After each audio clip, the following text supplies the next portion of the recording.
राधे राधे। आशा करती हूँ कि आप सभी लोग खुश होंगे, स्वस्थ होंगे, मस्त होंगे। ओम नमो भगवते वासुदेवाय। भगवान श्री हरि विष्णु की जय हो, माता लक्ष्मी की जय हो। आज मैं आप लोगों को बताने जा रही हूँ बैसाख मास कृष्ण पक्ष में पड़ने वाली एकादशी के बारे में।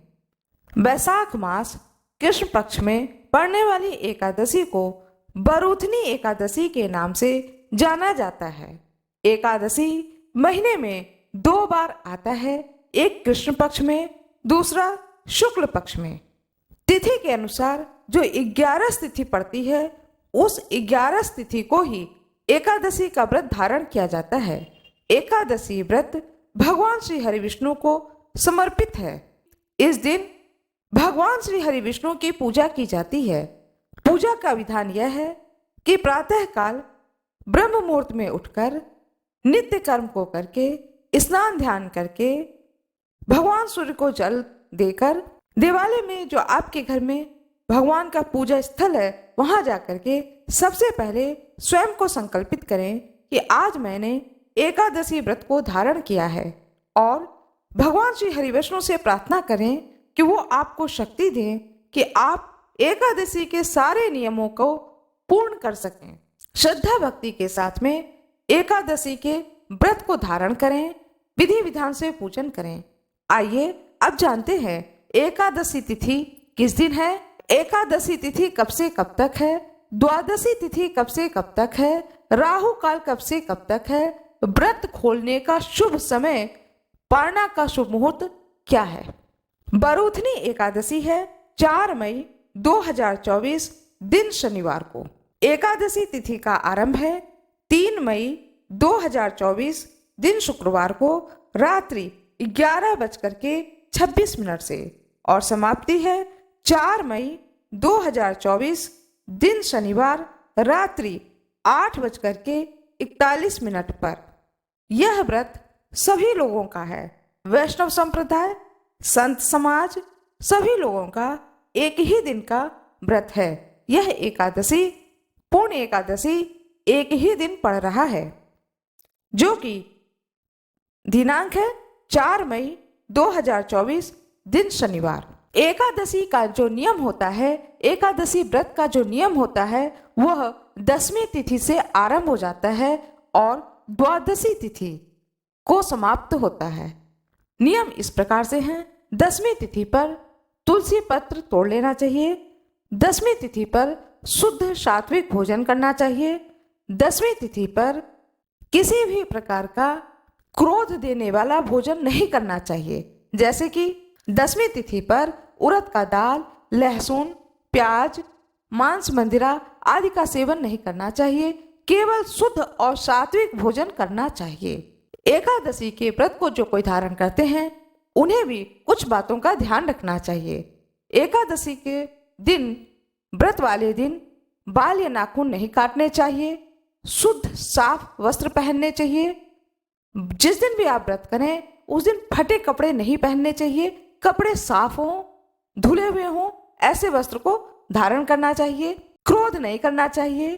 किसी की भी चुगली नहीं करनी चाहिए। किसी की भी बुराई न सुननी चाहिए और न ही करनी चाहिए। सारा दिन श्री हरि विष्णु का नाम लेते हुए व्यतीत करना चाहिए। आइए जानते हैं बरूथनी एकादशी 4 मई 2024 दिन शनिवार को सूर्योदय कब होगा, सूर्यास्त कब होगा।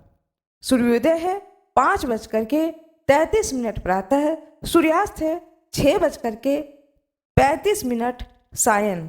राहु काल का समय है दोपहर को 12 बजे से लेकर के 2 बजे तक। त्रिपुष्कर योग है सायं 5:37 रात्रि को 7:33 तक। द्वादशी तिथि का आरंभ हो जाएगा 4 मई 2024 दिन शनिवार को रात्रि के 8:41 से द्वादशी तिथि का आरंभ हो जाएगा। समाप्ति होगी 5 मई 2024 दिन रविवार को द्वादशी तिथि का समापन होगा सायं 5:44 पर। एकादशी के दिन पूजा का विधान क्या है, यह मैं आप लोगों को बताने जा रही हूँ। एक चौकी रखें जिसे कि गंगा जल से साफ कर लें, पोंछ लें, उस पर पीला वस्त्र बिछाएं, भगवान श्री हरि विष्णु की फोटो अथवा प्रतिमा जो भी हो आपके पास में उन्हें रखें, कलश रखें, दीपक जलाएं, धूप जलाएं, फल और मेवे का भोग लगाएं, अन्न का प्रयोग बिल्कुल भी ना करें, फूल हाथ में लें। भगवान श्री हरि विष्णु की पूजा करने के बाद में कथा को सुने। जब कथा सुने अथवा पढ़ें तो हाथ में पुष्प अवश्य ही लें। एकादशी की व्रत कथा को सुने, आरती करें। आरती करने के बाद में जो भोग आपने लगाया है उस भोग को अपने परिवार के सारे सदस्यों में बांटें। भोग में तुलसी दल अवश्य ही डालें। भगवान श्री हरि विष्णु के माथे पर तिलक स्वरूप तुलसी दल अवश्य ही लगाएं। हनुमान जी की भी पूजा करनी चाहिए और माता लक्ष्मी की भी पूजा एकादशी तिथि पर अवश्य ही करनी चाहिए।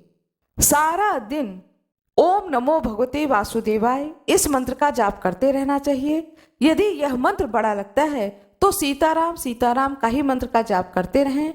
समय हो तो रामायण का पाठ अवश्य ही करें। रामायण ना पढ़ पाए तो आप सुंदरकांड का पाठ करें। पूरा रामायण तो कोई भी नहीं पढ़ सकता है, तो बहुत लोग मास पारायण पढ़ते हैं। 25 मिनट का समय लगता है, तो वह 25 मिनट का समय दे करके प्रत्येक दिन एक एक पारायण को समाप्त करते हैं और रामायण जो है वह 1 महीने में समाप्त हो जाता है, जिसे कि मास पारायण कहते हैं। मास पारायण रामायण यदि आप पढ़ते हो तो रामायण का पाठ करें, न करते हो तो कोई बात नहीं है, सुंदरकांड का पाठ करें। इस तरह से अपने समय को भगवान श्री हरि विष्णु के चरणों में व्यतीत करें। रात्रि में भी जितना ज्यादा हो सके भगवान श्री हरि विष्णु का नाम लेते हुए बिताएं। पारना का समय है 5 मई 2024 दिन रविवार को प्रातः काल 5:33 से लेकर प्रातः 8 बजे तक यह शुभ समय है पारना का। आशा करती हूँ कि आप लोगों को यह जानकारी अच्छी लगी होगी। आप लोगों को यह जानकारी अच्छी लगी हो तो कृपया वीडियो को लाइक करिएगा, चैनल को सब्सक्राइब करिएगा, बेल आइकन दबाना न भूलिएगा। कमेंट बॉक्स में सीताराम अवश्य ही लिख दीजिएगा। आप लोगों का बहुत बहुत धन्यवाद।